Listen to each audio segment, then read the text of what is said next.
नमस्कार, आप देख रहे हैं आवाज इंडिया, देश की भरोसेमंद आवाज। मैं हूं पिंकी। आइए नजर डाल लेते हैं देश और दुनिया की 20 बड़ी खबरों पर। प्रधानमंत्री नरेंद्र मोदी गुजरात के 3 दिवसीय दौरे पर हैं।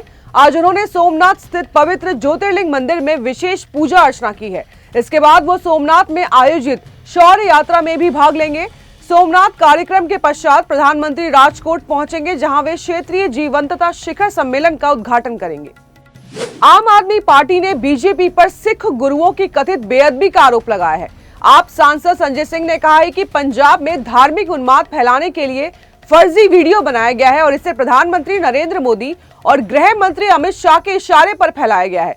उन्होंने दोनों नेताओं से दरबार साहिब जाकर माफी मांगने की मांग की है। संजय सिंह ने बताया है कि फॉरेंसिक जांच में वीडियो फर्जी साबित हुआ है और पंजाब पुलिस ने आरोपियों के खिलाफ एफआईआर दर्ज की है। ठाकरे भाइयों की आज मुंबई में बड़ी सभा होने वाली है। शिवाजी पार्क में आयोजित इस संयुक्त सभा का टीजर पहले ही जारी किया जा चुका है। इस सभा में ठाकरे भाइयों द्वारा मुंबई वासियों को क्या संदेश दिया जाएगा और युति के नेताओं की आलोचनाओं का क्या जवाब देंगे, ये देखना महत्वपूर्ण होगा। मुख्यमंत्री देवेंद्र फडणवीस ने उद्धव ठाकरे पर निशाना साधते हुए कहा है कि नासिक की सभा में मेरे प्यारे हिंदू भाइयों और बहनों कहने वाले ठाकरे बंधु मुंबई में हिंदू शब्द से बचते दिखे। फडणवीस ने सवाल उठाया है कि क्या ये वोट बैंक की राजनीति का दबाव है, जिसके चलते मुंबई में देशभक्त नागरिकों शब्द का इस्तेमाल किया गया है। उन्होंने पूछा कि आखिर दोनों भाइयों की ये मजबूरी क्या है। महाराष्ट्र कांग्रेस नेता विजय वडेट्टीवार ने शनिवार को एक बयान देकर राज्य की सियासी हलचल तेज कर दी है। उन्होंने कहा है कि राष्ट्रवादी कांग्रेस पार्टी और एनसीपी शरद पवार गुट के संयुक्त घोषणा पत्र दर्शाता है कि दोनों गुट प्रभावी रूप से एक साथ आ गए हैं। वडेट्टीवार ने एनसीपी शरद पवार गुट के नेता सुप्रिया सुले के केंद्र सरकार में शामिल होने की संभावना को भी जिक्र किया है। उनका आरोप है कि यह पुनर्मिलन वैचारिक सामंजस्य या पार्टी कार्यकर्ताओं की चिंता के बजाय सत्ता के आकर्षण से प्रेरित लगता है। उत्तर प्रदेश विधानसभा चुनाव 2027 की तैयारी में कांग्रेस ने 100 दिन की रणनीति बनाई है। 12 जनवरी को प्रियंका गांधी के जन्मदिन पर सभी मंडलों में कार्यक्रम और प्रेस वार्ता होगी। योजना के तहत 30 रैलियों और पार्टी चौपालों के जरिए जनता को मनरेगा और एसआईआर जैसे मुद्दों पर जोड़ा जाएगा। राष्ट्रीय स्वयंसेवक संघ के सरसंघ चालक मोहन भागवत ने वृंदावन में कहा है कि जैसे जैसे हिंदू समाज एक होता गया, वैसे वैसे आसुरी शक्तियों के टुकड़े होते चले गए। उन्होंने ये भी स्पष्ट किया है कि कितने टुकड़े हैं ये नहीं पता। भागवत ने कहा है कि अगर सबको जोड़ते रहे तो अगले 20 से 30 वर्षों में भारत विश्व गुरु बनकर पूरी दुनिया को सुख शांति भरा जीवन देने वाला राष्ट्र बनेगा। उन्होंने ये भी कहा है कि भारत हिंदू राष्ट्र और धर्म राष्ट्र रहेगा और इसके लिए हमें तैयार होना होगा। बिहार में भारत रत्न को लेकर चर्चाएं तेज हो गई है। जनता दल यूनाइटेड के नेता केसी त्यागी ने मुख्यमंत्री नीतीश कुमार को भारत रत्न दिए जाने की मांग की थी। अब लालू प्रसाद यादव के बड़े बेटे और जनशक्ति जनता दल प्रमुख तेज प्रताप यादव ने भी उनके लिए ये सम्मान देने की अपील की है। तेज प्रताप यादव ने कहा है कि लालू प्रसाद यादव और मुख्यमंत्री नीतीश कुमार दोनों भाइयों की तरह हैं और ऐसे में दोनों को देश का सर्वोच्च सम्मान मिलना चाहिए। मेरठ के सरघना थाना क्षेत्र के कपसाड़ गांव में दलित महिला की हत्या और उसकी बेटी के अपहरण के मामले में पुलिस ने 48 घंटे बाद आरोपी युवक और महिला को बरामद कर लिया है। गिरफ्तारी के लिए पुलिस ने 10 टीमें लगाई थी। आरोपी और युवती फिलहाल पुलिस हिरासत में है। पुलिस आज युवती का बयान कोर्ट में करा सकती है। दिल्ली सरकार ने राजधानी की परिवहन व्यवस्था को ग्रीन बनाने की दिशा में बड़ा कदम उठाया है। मुख्यमंत्री रेखा गुप्ता ने 3,330 अतिरिक्त इलेक्ट्रिक बसों की खरीद के लिए CESL को प्रस्ताव भेजा है। PM E-ड्राइव योजना फेज 2 के तहत बसों का कोटा बढ़ाने का निर्णय भी लिया गया है। सीएम ने कहा है कि इससे प्रदूषण कम होगा और नागरिकों को स्वच्छ, सस्ती और आधुनिक सार्वजनिक परिवहन सुविधा मिलेगी। दिल्ली NCR में कड़ाके की ठंड ने रिकॉर्ड तोड़ दिए हैं। 10 से 11 जनवरी की रात न्यूनतम तापमान 3 डिग्री सेल्सियस तक गिर गया, जो इस सीजन का सबसे कम है। घने कोहरे और शीतलहर को देखते हुए मौसम विभाग ने 11 और 12 जनवरी के लिए येलो अलर्ट जारी किया है। ठंड के चलते जनजीवन प्रभावित है और सतर्क रहने की सलाह दी गई है।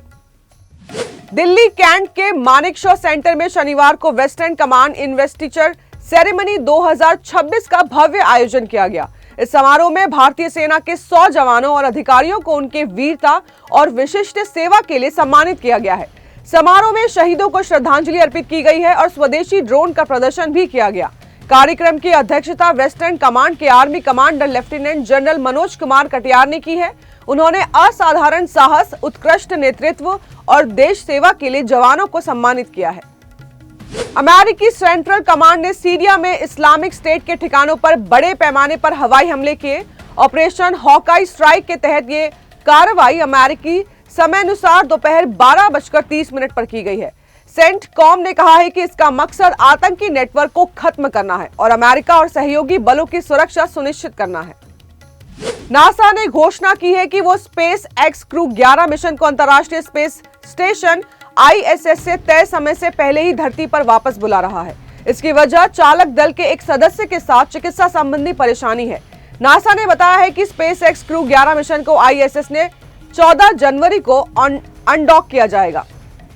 भारत और फ्रांस एक बड़े रक्षा सौदे की तैयारी में है, जिसमें भारत फ्रांस से और अधिक राफेल लड़ाकू विमान खरीदेगा। नए विमानों की खरीद से भारतीय वायुसेना की क्षमता बढ़ेगी और पुराने विमान रिटायर हो रहे हैं। डील का खास पहलू यह है कि राफेल विमानों का बड़ा हिस्सा भारत में ही बनाया जाएगा, जिससे देश की रक्षा उद्योग और आत्मनिर्भरता को भी मजबूती मिलेगी। ईरान में बढ़ते विरोध प्रदर्शनों के बीच अमेरिका ईरान तनाव फिर तेज हो गया है। वॉल स्ट्रीट जर्नल के मुताबिक अमेरिका ईरान के सैन्य ठिकानों पर हवाई हमलों के विकल्पों पर विचार कर रहा है। हालांकि अभी कोई अंतिम फैसला नहीं हुआ है। अमेरिकी अधिकारियों ने इसे केवल एहतियाती रणनीति योजना बताया है। भारत और न्यूजीलैंड के बीच 3 मैचों की वनडे सीरीज आज से शुरू होगी। पहला मैच वडोदरा के BCA क्रिकेट स्टेडियम में खेला जाएगा। भारतीय टीम इस मैदान पर पहली बार उतरेगी। रोहित शर्मा और विराट कोहली पर सभी की नजरें होंगी, जिन्होंने हाल ही में दक्षिण अफ्रीका के खिलाफ शानदार प्रदर्शन किया था। कोहली 3 मैचों में कम से कम 2 शतक लगाने की कोशिश करेंगे। विमेंस प्रीमियर लीग 2026 के तीसरे मैच में मुंबई इंडियंस ने दिल्ली कैपिटल्स को 50 रनों से हराया। मुंबई ने पहले खेलते हुए 195 रन बनाए। कप्तान हरमनप्रीत कौर ने 74 रन की शानदार पारी खेली। जवाब में दिल्ली ने 145 रन पर ऑल आउट हो गई। बॉक्स ऑफिस पर हिट मर्दानी और मर्दानी 2 की सफलता के बाद रानी मुखर्जी एक बार फिर अपने पुलिस अधिकारी के किरदार में दर्शकों का दिल जीतने आ रही हैं। यशराज फिल्म्स की मर्दानी 3 अब पहले से भी जल्दी रिलीज होगी। पहले ये फिल्म होली के मौके पर आने वाली थी, लेकिन मेकर्स ने इसे जनवरी में रिलीज करने का फैसला किया है। नए पोस्टर में रानी मुखर्जी की आंखों में गुस्सा और हाथ में बंदूक साफ नजर आ रही है। आदित्य धर की फिल्म धुरंधर बॉक्स ऑफिस पर धमाल मचा रही है। फिल्म फैंस की पहली पसंद बनी हुई है। एक रिपोर्ट के अनुसार छठे शनिवार को फिल्म ने 5.75 करोड़ का कलेक्शन किया, यानी कि कुल मिलाकर अब तक धुरंधर की कमाई 799.50 करोड़ हो गई है और उम्मीद है कि ये रविवार को 800 करोड़ क्लब में एंट्री ले लेगी। तो देश और दुनिया की बड़ी खबरों में फिलहाल के लिए इतना ही। जुड़े रहिए आवाज इंडिया के साथ, जल्द होगी मुलाकात। तब तक के लिए नमस्कार।